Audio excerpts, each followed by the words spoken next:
श्री कृष्ण की सीख, आलोचना और सराहना पर ध्यान न दें। जो व्यक्ति न प्रशंसा से प्रसन्न होता है न निंदा से दुखी होता है, उसे जीवन में शांति मिलती है।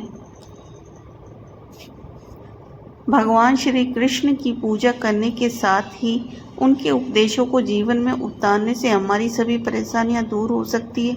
श्री कृष्ण ने अर्जुन को फल की इच्छा किए बिना कर्म करते रहने की सीख दी थी। ये सीख हमें भी अपने जीवन में उतारनी चाहिए। भगवान उन लोगों से प्रसन्न होते हैं जो व्यक्ति न प्रशंसा से प्रसन्न होते हैं न निंदा से दुखी होते हैं।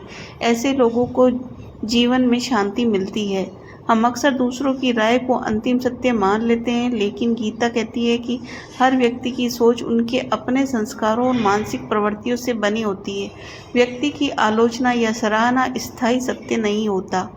लोग सिर्फ अपनी मानसिक स्थिति के आधार पर ही प्रतिक्रिया देते हैं। जैसे जैसे मानसिक स्थिति बदलती है, प्रतिक्रिया भी बदलती है। इसलिए किसी की आलोचना या सराहना पर बहुत ज़्यादा ध्यान नहीं देना चाहिए। जब हम किसी को खुश करने के लिए खुद को बदलते हैं तो हम अपने आप को दूसरों की नज़र में देख कर काम कर रहे होते हैं। हमें अपनी शांति और उन लोगों को नहीं सौंपना चाहिए जिन्होंने अभी तक अपनी खुद की शांति नहीं पाई है। मोह और क्रोध बुद्धि का नाश करते हैं। मोह और क्रोध बुद्धि का नाश करते हैं। मनोविज्ञान भी ये कहता है कि हमारा मस्तिष्क सामाजिक पुरस्कार जैसे प्रशंसा, स्वीकृति का भूखा है। धीरे धीरे सामाजिक पुरस्कार पाने की इच्छा हमारी आदत बन जाती है और गीता इसे तृष्णा कहती है, यानी एक ऐसी प्यास जो कभी नहीं बुझती। तृष्णा एक ऐसी प्यास है जो कभी नहीं बुझती। ऐसी प्यास किसी भी इंसान को नहीं होनी चाहिए। शुरुआत में दूसरों को खुश करना अच्छा लगता है, तारीफ, सराहना, लाइक, ये सब हम देखकर प्रसन्न होते हैं। लेकिन धीरे धीरे ये बातें हमें अपर्याप्त लगने लगती है। तब हमारी इच्छा और प्रशंसा पाने की रहती है। ये आदत हमें दूसरों की स्वीकृति के बिना खुद को अधूरा महसूस करवाती है। श्री कृष्ण कहते हैं कि इच्छा से क्रोध उत्पन्न होता है, क्रोध से मोह, मोह से स्मृति का नाश और स्मृति नष्ट होने से बुद्धि का नाश होता है। ये गीता के अध्याय 2 श्लोक 62-63 में लिखा हुआ है। जब किसी व्यक्ति की बुद्धि का नाश होता है तो उसका जीवन नष्ट होता है। अपने धर्म के अनुसार काम करें। कर्म करना हमारा कर्तव्य है। निष्क्रियता से बचें, फालतू बैठे ना रहे। ये किस में कहा है? गीता के अध्याय 3 श्लोक 8 में कहा है कि कर्म करना हमारा कर्तव्य है, निष्क्रिय फालतू बैठे ना रहे।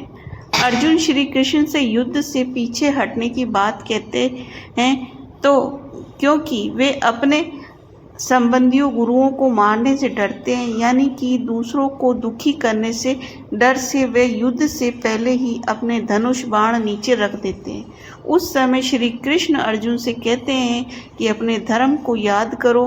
भले ही वह कठिन है, भले ही लोग उसे न समझे, लेकिन तुम्हें अपने धर्म के अनुसार कर्म करना चाहिए। सभी को खुश करने की कोशिश से अशांति मिलती है। श्री कृष्ण कहते हैं जो व्यक्ति न तो प्रसन्न से प्रसन्न होता है, न ही निंदा से व्यथित होता है, न तो प्रशंसा से प्रसन्न होता है, न निंदा से व्यथित होता है, वह मुझे प्रिय है। भगवान को कौन सा व्यक्ति अच्छा लगता है? जो न तो अपनी प्रशंसा से बहुत प्रसन्न होता है, न ही अपनी निंदा से बहुत दुखी होता है। यह लिखा है गीता के अध्याय 12 में श्लोक 19 में। जब हम निरंतर ये सोचते हैं कि लोग क्या सोचेंगे, क्या कहेंगे, तब हम एक मानसिक जाल में फंस जाते हैं। हर समय सतर्क रहना है, बातों को बार बार सोचना, आत्मसंदेह में जीना। लोगों को खुश करने की कोशिश से मानसिक थकावट, चिंता, अशांति और निर्णय लेने की अक्षमता पैदा होती है। जब हम भीतर से संतुलित होते हैं तो निर्णय लेना आसान हो जाता है।